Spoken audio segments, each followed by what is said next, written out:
Shalom. Hello, friends. This is Mayim Corlin Vega, your holistic life coach and naturopathic herbalist. This is part two of the session Stop Cataracts and Prevent Blindness. So before we get going, I just wanted to go over a few vision problem statistics.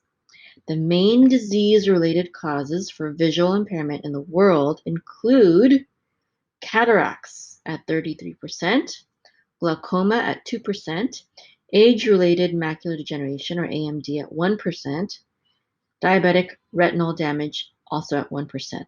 And the major causes of blindness around the world include cataracts at 51%, and then glaucoma at 8%, AMD at 5%, and diabetic retinopathy at 1%. So cataracts are by far the leading cause for visual impairment and blindness around the world. Now, one of the most ignored high-risk factors for eye disorders is mercury exposure.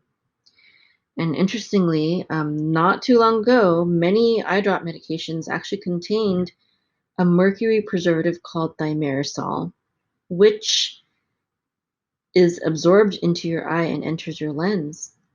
And it's very bad.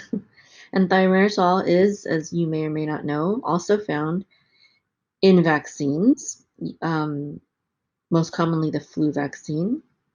And a recent analysis by the natural, well, not that recent, it was more like in 2014, by the Natural News Forensic Food Lab found that a flu vaccine contained 51 parts per million of mercury. Now that dose is about 21,000 times higher than the EPA safety limits for mercury in water and 100 times higher than the highest level found in tests of contaminated fish. And, people are always warning you about not eating seafood, even though, seafood is healthy because it's got those healthy omega-3s. But, the authorities refuse to warn people about vaccines. In fact, quite the opposite. They encourage you to take those vaccines. Okay, so several types of seafood, especially swordfish, tilefish, grouper, and tuna, also contain high levels of mercury. And people living within several hundred miles of a coal-burning facility are also at risk. Mercury binds with protein disulfide groups within your eye's lens, causing it to become cloudy and stiff. Okay? Now, in addition to that, mercury triggers massive free radical generation, which we talked a little bit about in the first session about cataracts and preventing blindness. So it triggers free radical generation throughout the lens and retina. And when you wear contact lenses and glasses that don't have UV protection, which used to be very common, that also greatly increases your risk of developing a cataract because the lens of your glasses contain concentrate the UV light. Now, most prescription glasses and contact lenses now have total UV protection. However, many non-prescription reading glasses, which you can normally get at like a CVS or something like that, still don't have UV protection or may not have UV protection. And reading outdoors or near a window can worsen that UV damage to your eyes. So make sure that you protect your eyes when you're reading, and especially when you have glasses on. Now, the link between high risks for many diseases is chronic inflammation. When you are inflamed, you produce massive numbers of free radicals and lipid peroxidation products. But interestingly, these don't always remain at the site of the inflammation. Eventually, they'll spread all over your body, damaging cells, tissues, and organs. So, for example, have you ever noticed that if you, for example, have an inflamed knee joint or something like that, or just if you're inflamed in one part of your body, you may start feeling inflammation to some degree somewhere else, including maybe even your eyes. This is a very common phenomenon. It happens to me all the time when I'm sick or in pain in one area. Maybe maybe my teeth will start having pain, and that's because when free radicals uh, start start getting start increasing in your body, they can spread and cause pain in different areas. Now, there are some inflammatory diseases that are associated with much higher levels of free radical and lipid peroxidation production and greater dispersal of them throughout your body. And these include autoimmune diseases like lupus and rheumatoid arthritis, atherosclerosis, and diabetes. And this is the reason why we see such high incidences of cataracts associated with atherosclerosis or heart attacks and strokes and diabetes. Because inflammation, when it's a problem in one part of your body, it spreads all over. It can spread all over. So nutrition plays a major role in cataract formation and progression. And certainly, dietary ingredients like too much omega-6 polyunsaturated fats and sugar, especially when you eat them together, this combination devastates and aggravates inflammation and increases your risk of cataract development, not to mention a host of other problems. Now, these unhealthy fats and sugar, they not only trigger inflammation, but they also deplete your body of essential nutrients like B vitamins and vitamins C and E. And all eye disorders are much more common in areas of the world where nutrition is poor. And other factors that people with eye disorders share in common are poor dental health, dysbiosis or reduced colon probiotics. This has to do with gut health, which that's another big subject which we can talk about in a different session, different lesson. Also, chronic undiagnosed infections like yeast infections, herpes, um, other viruses, and also chronic infectious diseases. Now, the lens of your eye normally has a high concentration of glutathione, and this is one of the most powerful antioxidants and detoxification compounds found in your body.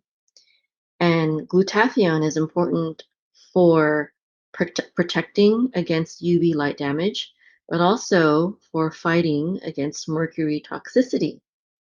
And glutathione helps prevent protein disulfide bond cross linkages, which are the major mechanism of lens clouding.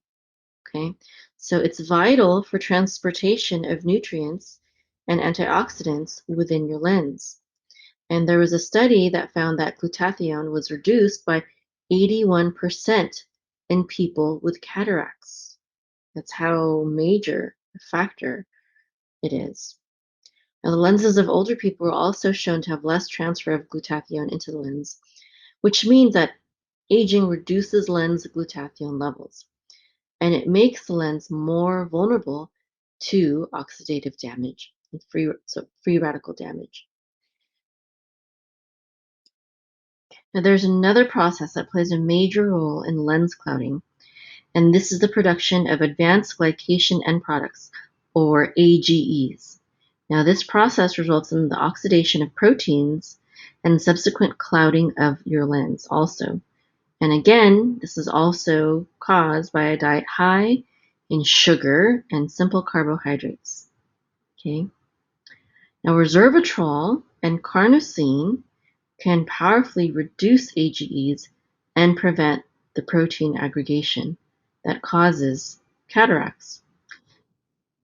Now, your eye lens contains a number of very important antioxidants, mainly vitamins C and E, and the carotenoids lutein and zeaxanthin. Lutein is a powerful antioxidant that reduces inflammation and blocks blue light rays. Now, blue light rays are the most damaging So that's why lutein is good, because it reduces inflammation, and it blocks those blue light rays, and it protects your retina. Funny story. My husband had the eye surgery. He had really bad eyesight, and he had to wear really thick glasses um, throughout the beginning of our marriage, and he decided to get operation so he wouldn't have to wear glasses anymore. And he drank carrot juice to speed his eye healing after the surgery. And he felt like it worked really well. And we have, um, you know, several dear friends that are doctors, and he was telling our friend about how he drank carrot juice after his surgery to help him recover from the surgery faster. And our friend, who's a doctor, was like, that's just an old wives' tale. Carrot juice doesn't really help you with your eyes. And that just goes to show that medical doctors don't know very much about holistic health and healing, especially when it comes to nutritional health and healing. Why? I'm going to show you why. A number of nutritional studies have been conducted to see if certain food components could reduce the incidence of cataracts. Now, one such study, the Nurses' Health Study, tested a large number of women ages 45 to 71 for blood levels of lutein and zeaxanthin over a 12-year period. Now, in that specific study, they found that the women with the highest serum lutein and zeaxanthin levels reduced their risk of developing cataracts by some 27%. And several later studies have confirmed these results. There's also other carotenoids from fruits and vegetables, such as beta-carotene, alpha-carotene, canthaxanthin, lycopene, and astaxanthin, that had some beneficial effects, but far less than lutein zeaxanthin. Okay, and what is a really good source of lutein and zeaxanthin? I wonder. Yes, carrots. Carrots is one of them. So my husband, he juiced carrots, so he would get, the concentrated amount of the nutrients that are found in carrots. Juicing is the best way to get the maximum amount of nutrients from a fruit or vegetable. Okay, fresh raw juice, that is. Okay, and it should be organic too if you juice. So that's just that's just one study, and there are several studies that have shown um, moderate effects in reducing the incidence of cataracts with lutein and zeaxanthin. And the most reliable studies, mainly those from India, where cataracts are a very common problem, have shown significant benefits. For example, one study found that people with the highest blood levels of lutein and zeaxanthin had a 41% lower risk of developing cataracts compared to those with the lowest levels of these carotenoids. Similar benefits were found in the Women's Health Initiative's carotenoids in the age-related eye disease study. Now, these two carotenoids, lutein and zeaxanthin, are available as a combined supplement. You can find it that way, but they usually come as a dry powder in a capsule. And they're both exclusively oil soluble, and they can't dissolve in water, which means that you can get the best absorption of their nutrients by mixing the supplement with extra virgin olive oil or coconut oil. Basically, take it with fat. Okay, it's oil soluble, not water soluble. And another high absorption mechanism is created when lutein and zeaxanthin are mixed with phospholipids. This is why lutein absorption from chicken, eggs are better than from spinach and other vegetables known to have high lutein levels, because egg yolks are high in phospholipids. Okay, so so eggs are also a source of lutein. Now, most studies show that a reduction in cataracts with a dose of with a dose from 6 to 20 milligrams per day is what is required. Okay, so I know Dr. Russell Blaylock, he takes 20 milligrams a day of lutein to just protect his lenses and retinas. I have pretty good eyesight, so I don't really do anything for my eyes, but as I get older, that's certainly something that I will consider. Actually had better than 20/20 vision when I was younger. It's not as good. It's not as good anymore, but it's still pretty good, I think, for my age. I don't need glasses or anything like that. Now, the highest levels of lutein are and zeaxanthin are not found in carrots. They're up there. They're one of the top 10, probably most common foods, especially that have both lutein and zeaxanthin. But the highest lutein levels are found in parsley, spinach, yellow corn, red peppers, egg yolks, lettuce, leeks, kale, and basil. And there's only a few foods, um, like actually even corn chips and red peppers, that have high zeaxanthin levels. So what's nice about carrots and other foods, there's other foods that have both the lutein and zeaxanthin, such as dark leafy greens, green peas, summer squash, pumpkin, Brussels sprouts, broccoli, asparagus. Carrots is one of them, of course, too, and pistachios. Okay, so um, but if you have eye issues already, getting the nutrition from naturally from foods is good as like a preventative measure. But if you're already experiencing problems, I would definitely start taking supplements to get the higher amounts of the necessary nutrients. So there was also a more recent scientific review published in 2019 in PLOS1, which found that people who took 10 to 20 milligrams of lutein per day had greater macular pigment optical density, or MPOD, and better visual acuity and contrast sensitivity than those who did not supplement.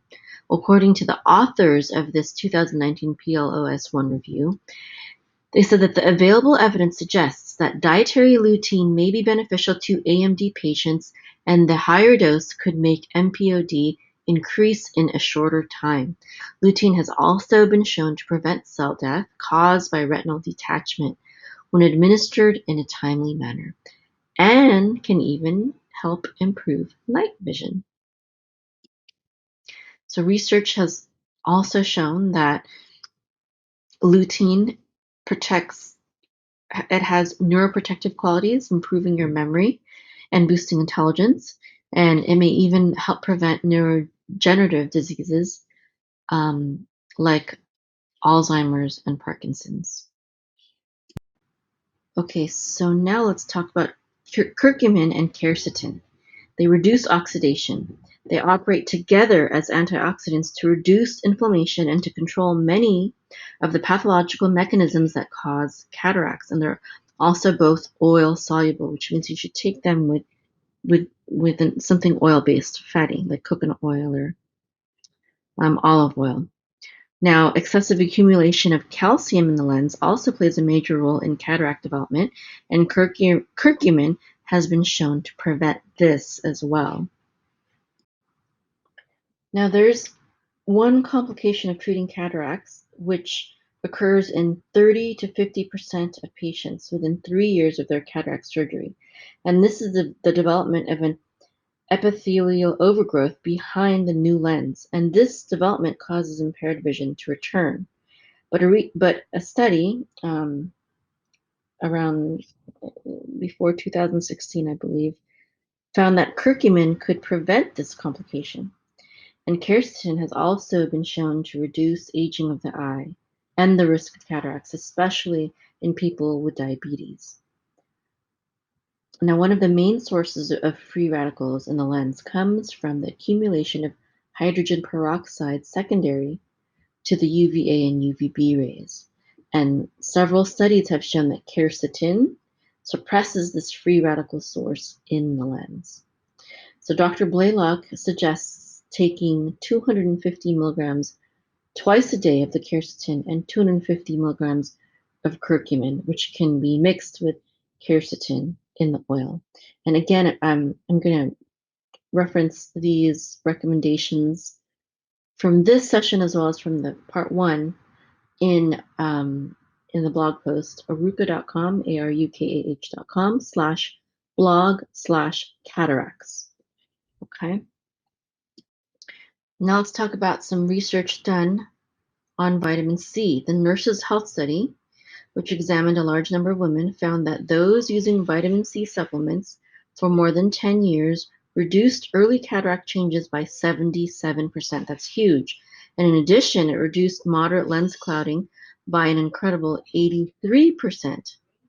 However, the researchers found no protection against cataracts when vitamin C was used for less than 10 years. So this is good for, I mean, if you have issues, you should be taking the vitamin C anyways. But if it runs in your family, if cataracts run in your family, then certainly this is something that you should start doing, even if especially if you aren't experiencing issues yet, because this is a very preventative thing, but it's a long-term thing.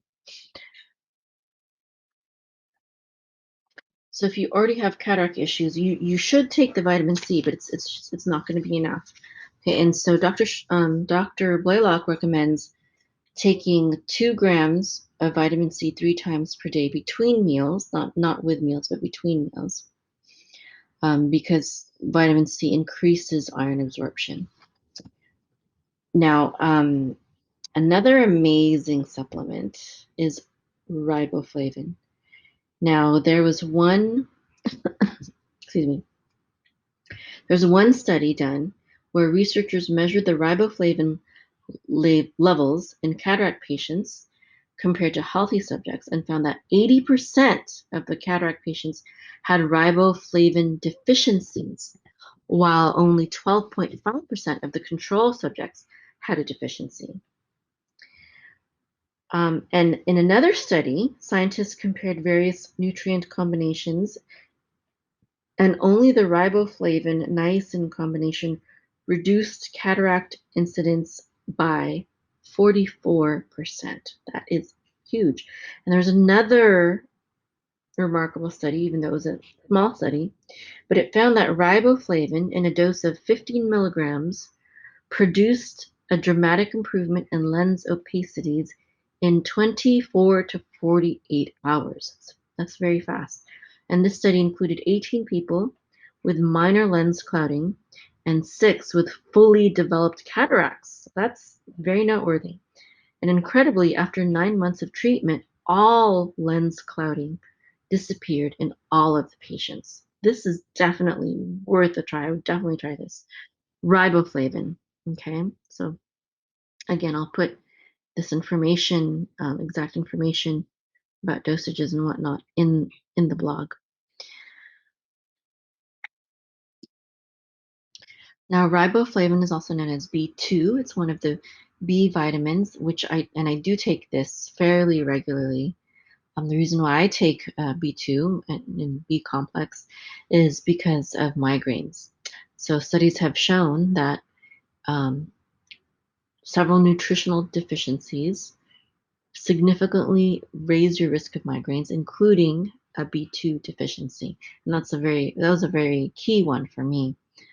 And actually, it's one of the reasons of what that led me to holistic health and healing and to become a naturopathic herbalist, is because of my incurable migraines, which I spent, $4,000 at the emergency room trying to get help for. And the doctors told me that basically they had no idea what was going on with me. There's nothing wrong with me. And just basically go home and take some painkillers. And and then I had to do my own research, and I discovered that I was lacking in B vitamins, especially B12, but just B vitamins in general because of the stress that I was in.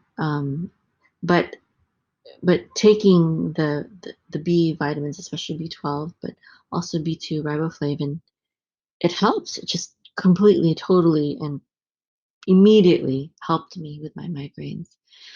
So riboflavin is also found in spinach and beet greens and crimini and portobello mushrooms, pasture-raised eggs, asparagus almonds, organic turkey, grass-fed liver,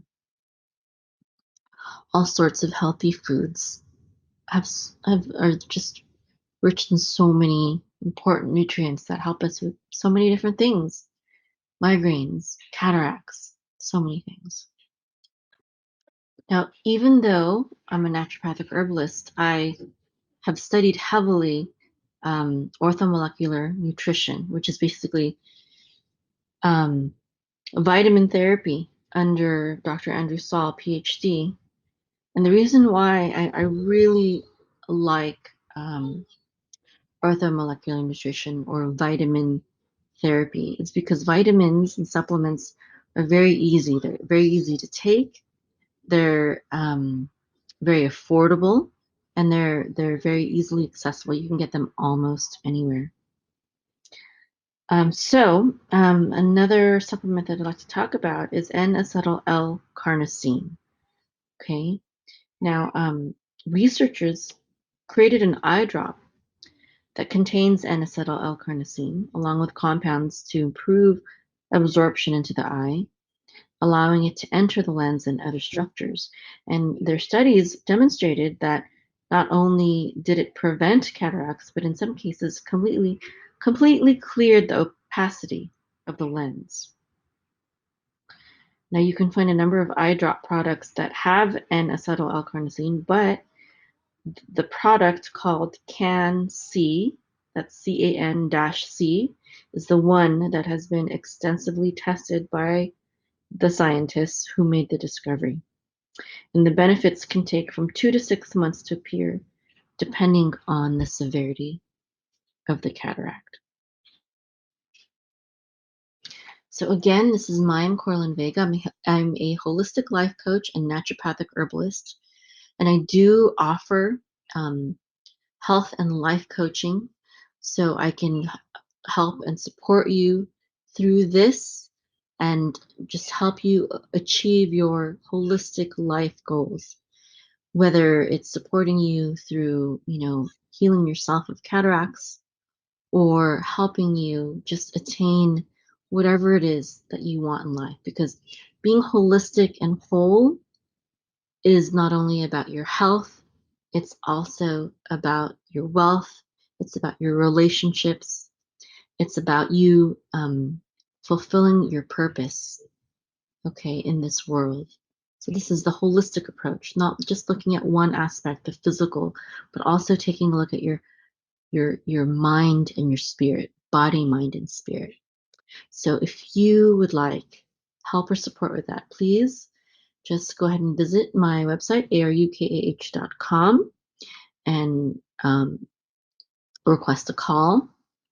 And again, I'm going to put the notes from this podcast or this lesson, this session, however way you are accessing this. I'm going to put it on the blog there at arukah.com/blog/cataracts. And then we'll have at least one more session, part 3, where we'll be talking about the herbal protocol for cataracts as recommended by Dr. Schultz, herbalist Dr. Schultz. Okay, shalom.